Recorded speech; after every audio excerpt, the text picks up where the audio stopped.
नमस्कार आदाब, मैं हूं राव अकरम और आप देख रहे हैं मेरा हिंदी यूट्यूब चैनल। साथियों, वीडियो शुरू करने से पहले आप लोगों से गुजारिश है कि अगर आप लोग मेरे इस यूट्यूब चैनल पर नए नए आए हैं तो कृपया चैनल को सब्सक्राइब कर लें और वीडियो को लाइक करना ना भूलें। हर मकान जमीन पर कब्जा करना एक आम सी बात हो गई है और साथियों, आपको बता दूं कि इतने नियम कड़े होने के बावजूद भी यानी कि घर और जमीन पर कब्जा अब भी लगातार हो रहा है। और आप जानते हैं कि कई सालों से ऐसा भी हो रहा है कि अब सभी रिकॉर्ड पूरे ऑनलाइन हो चुके हैं और पूरे ऑनलाइन रिकॉर्ड होने के चलते हुए बावजूद भी राज्यों में यह समस्या समाप्त नहीं हुई है। लेकिन फिर भी आए दिन हमें कहीं ना कहीं अवैध कब्जे के बारे में सुनने को मिल ही जाता है और झगड़े सुनने को मिल जाते हैं कि अवैध कब्जा के चक्कर में कहीं ना कहीं किसी प्रकार का कोई झगड़ा होता है। आप अगर जानते हैं तो आपके गांव में ही ऐसी बहुत सी समस्याएं होंगी कि झगड़े को लेकर गांव के अंदर बहुत ही विवाद होता रहता है। प्रॉपर्टी पर यदि कोई अवैध कब्जा कर भी लेता है तो उस झगड़े से करने का मतलब यह नहीं है कि आप चाहे तो बहुत आसान तरीके से यानी कि कब्जा छुड़वा सकते हैं। और आज की इस वीडियो के अंदर हम जानेंगे कि आप इस प्रकार के कब्जे को झगड़े से बेहतर है कि उसे कानून के दायरे में रहकर यानी कि समाप्त किया जाए।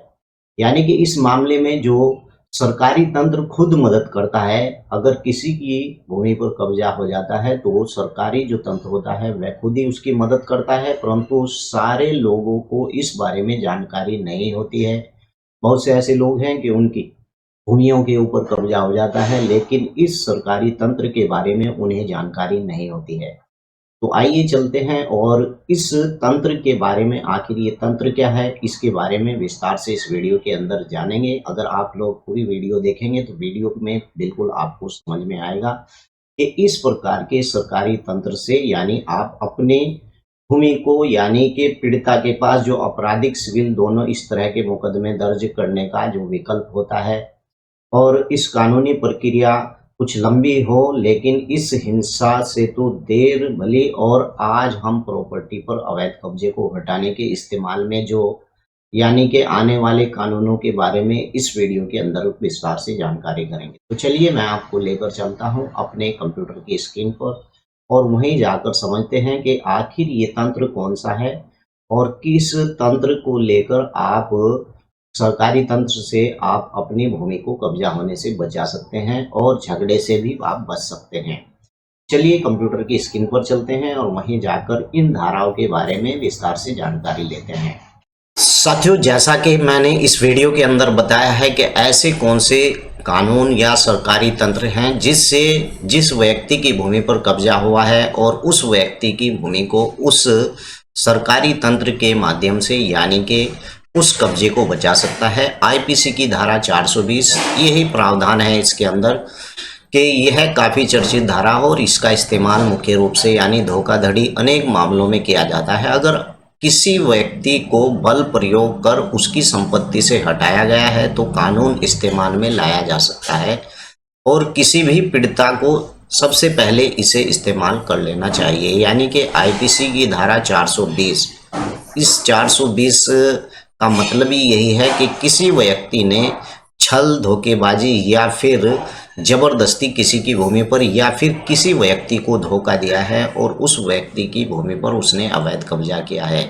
यही साथ दूसरा नियम है आईपीसी की धारा 406। इस कानून के तहत यानी इस्तेमाल इसका वक्त पर इसका इस्तेमाल किया जाता है उस वक्त पर जब कोई व्यक्ति किसी अन्य व्यक्ति की यानी विश्वास पात्र बनकर और उसकी प्रॉपर्टी में सेंध लगाता है। इसे भी संगीन अपराध की श्रेणी में रखा गया है और पीड़ित व्यक्ति इस धारा के तहत अपने नज़दीकी पुलिस थाने में इसकी रिपोर्ट भी दर्ज करा सकता है। क्या बताया, आईपीसी की धारा 420 और आईपीसी की धारा 406, इन दोनों धाराओं के अंतर्गत यानी ऐसे व्यक्ति को जो व्यक्ति आपकी भूमि पर या किसी प्रकार का छलबाजी करता है तो ऐसे व्यक्ति के ऊपर इसी प्रकार की धाराएं लगती हैं। धारा 467, अगर किसी संपत्ति को यानी फर्जी तरीके से तैयार दस्तावेज के माध्यम से हथियाया जाता है तब यह कानून लागू होता है। धारा 467 और इसे यानी कूट रचना और कानून के तौर पर की जाता है, यानी कि इससे कूटनीति के तहत फर्जी दस्तावेज बनाकर किसी भी संपत्ति को हथियाने के मामले में निपटान किया जाता है और इसी धारा का इस्तेमाल यानी कि किया जाता है। स्पेसिफिक रिलीफ एक्ट ये क्या है, इसे भी जान लेना बहुत जरूरी होता है कि ये एक सिविल कानून है। इसका इस्तेमाल खास परिस्थितियों में होता है और इसमें किसी भी तरह की धोखाधड़ी नहीं होती है और ना ही कोई फर्जी दस्तावेज बनाए जाते हैं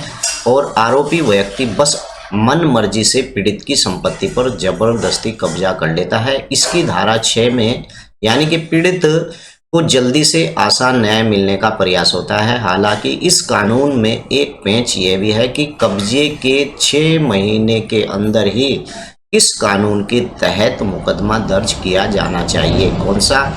स्पेसिफिक रिलीफ एक्ट, यानी कि आपकी भूमि पर अगर कोई व्यक्ति कब्जा कर लेता है तो उस व्यक्ति के खिलाफ 6 महीने के भीतर आपको न्यायालय की शरण में जाना पड़ता है।